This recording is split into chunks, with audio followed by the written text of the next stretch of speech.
Hello, my name's Kevin Schusler. This is going to be one in a series of videos that we're taking on our different light towers to show you how to deal with different problems you may encounter. The first and probably most common one would be loss of power to your light tower. A couple of key things you can do. On your handheld controller, you'll have indicator lights showing that this is on center or this is in an elevated status. If you lose power, these are directly powered off of the step-down transformer in the light tower, so these will go out. That is a real key thing to know that you've lost power. Now, how do you get it back home? Get it down so you can get the vehicle home. Couple of key things here. Inside of the literature tube here, once you remove the cap on there, you will find your user guide, wire schematics, and also a tool that you can manually bring the light tower down with. It's fairly simple to do. If you do have a power drill or something that will make this much faster for you, if you have to do it manually, all you really need is a supplied tool and just a 3/8 ratcheting wrench. On the back of the line neck actuator, you will find a cover screw. This is not the actual drive mechanism for this. Once you remove this screw, it will actually be in just a little bit deeper than that. Simply insert the 6mm drive ratchet in a little further, and then by manually cranking the actuator, you will be able to lower the actuator. This will be able to get you most of the way down. Once you get down to a certain point, you will again have to just rearrange your hands so you're not in this pinch point here. One thing I do like to point out too, if there is a weak point on these actuators, it is water incursion into them.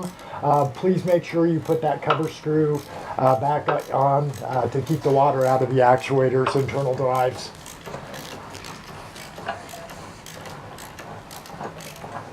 You'll be able to tell, you'll feel some pretty firm resistance on this once it is completely down. To completely lower the upper stage, basically the same deal. Inside of here you will find the cover screw on this actuator. But to completely lower the upper stage, you will actually have to remove this top dust cover. Once I get it down to that point, I will show you. Again, simply remove the cover screw, remembering to replace it after you're done.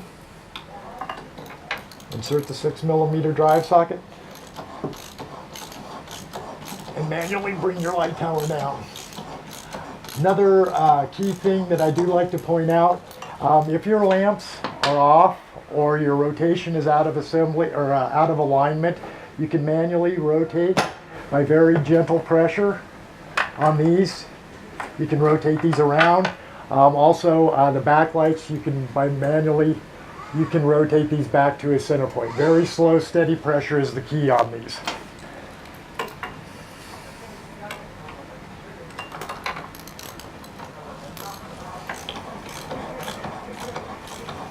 There'll actually be about 14 of these Phillips head screws all the way up and down. I've removed the majority of them just to make this a little quicker by simply removing all of these screws up and down the main cover. There will also be a couple up here on the end cap.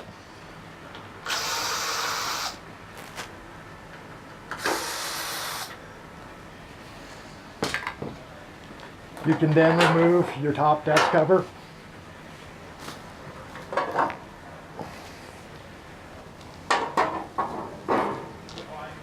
Giving you further access to lower this all the way down.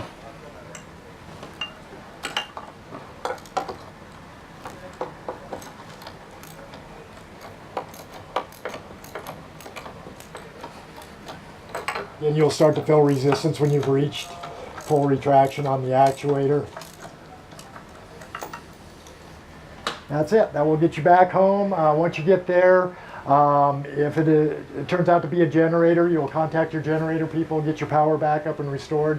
As soon as you get it back up, go ahead and make sure you replace those cover screws on that.